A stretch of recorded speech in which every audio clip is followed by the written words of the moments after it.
Hey, so just kicking off a quick video series. I'm going to make a few videos showing how we use Ableton Live 9 at church and how we run our tracks and our clicks off of this. So just getting started, obviously launching Ableton, we should have a stock setup that looks something like this layout. If not, you just go to File, Open Recent Set, and then find whatever current one we're using, whatever it's titled. So starting at the top, obviously you've got that, and then you have the tempo right here, the time signature that shows up here, and if this is, I think the default is this is being not clicked. If this is not highlighted, the click will not play. So for example, if I launch this first thing, you're not hearing anything because this is basically muted. So you have to turn that on. So that's one thing that needs taken care of. A quick troubleshoot there. Obviously, here's the transport controls, and this is also where you scrub forward and back in a loop. So if you click and drag here and scroll up or down, you can scrub through whatever's playing. This is record, which we won't be using. Some loop functionality, which we also don't use. And these two buttons over here are kind of important, that we need to be in session view and not in arrangement view. So this is what arrangement view looks like, which is a normal kind of DAW setup, but we use session view for all of our loops. And the two things that matter up here are these key and MIDI. So this is how you assign actions to either a keystroke or a MIDI device. So we use the MIDI fighter at church. So when we're assigning, you would just click on the MIDI, everything turns blue. Then you would click on what you want to assign and then press the button on the MIDI controller, and you'll see these MIDI commands change over here. And then when you're done, you just click that. So for example, I'll quickly assign something here using the keyboard. So if I choose key and I select this as Amazing Grace and I hit the keystroke A, you see A pops up there. And then when I press A on the keyboard, it's going to launch the clip. So that's basically your quick top row there. You can expand. Well, I guess I'll go over the four channels that we use. We have the loops channel, the guides channel, a blank MIDI channel, and then our MIDI fighter channel. So the loops channel here is where you would put any audio loops that want to go through front of house. So as you can see here, some of the songs that we do queued up here. You want to make sure that the output on this is assigned to the right channels on the Focusrite. You can either send it to master or you can send it to a specific output. And you can mute the channel like this, and this is the individual channel volume. So if we want to control the volume of all the clips that are assigned to this, that's what we would use. Then we have our guides, which is the guide that we hear in our in-ears, but that obviously doesn't come through front of house. And again, we need to be sure that that's assigned to the right appropriate audio out channel. Here at home, I just have a 2-channel interface and everything's just running through the master. So, but at church, I believe this is channel 4, I think.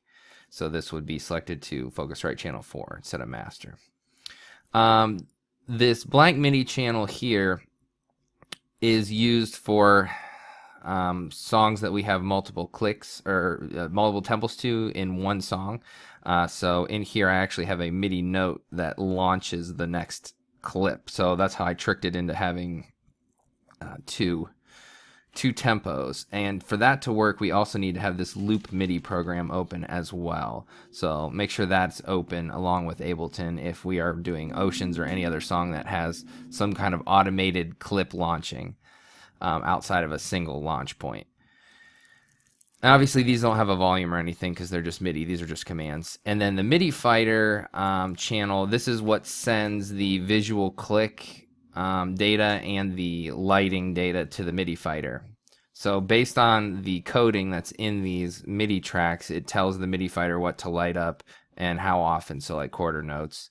And this solid line down here is what lights up the button so that you know which loop you pressed. So that's why it's important to use the appropriate, if you're creating a new set, to use the appropriate track numbers on here so that things light up properly on the MIDI fighter. Moving on to the right here, obviously we have our song list names here. You can scroll up and down and select on these and find the ones you want. You can either Control X, Control V, or drag and drop to move things around.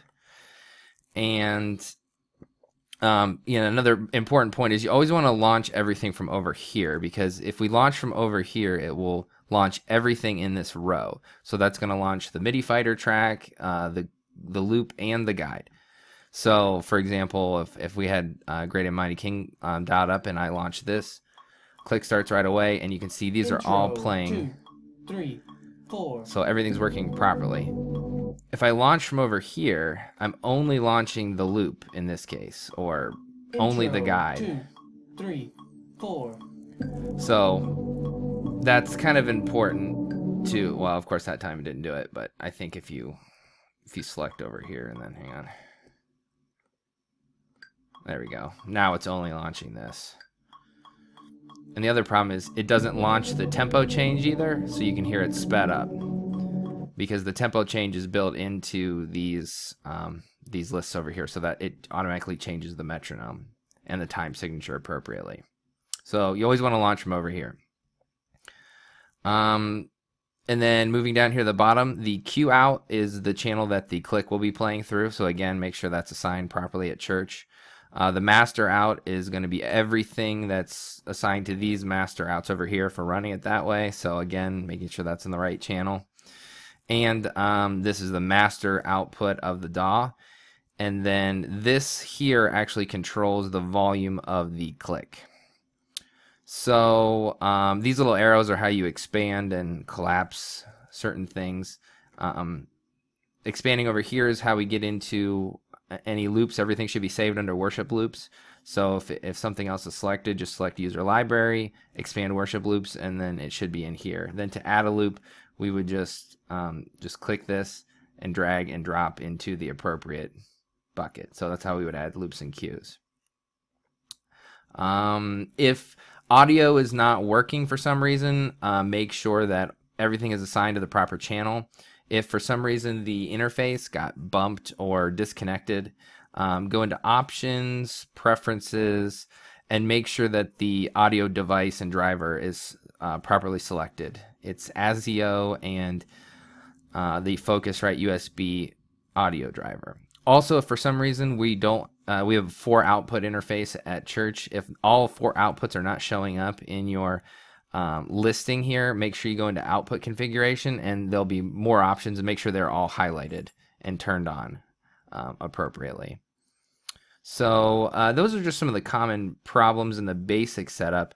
Once that's all done, you should be ready to play.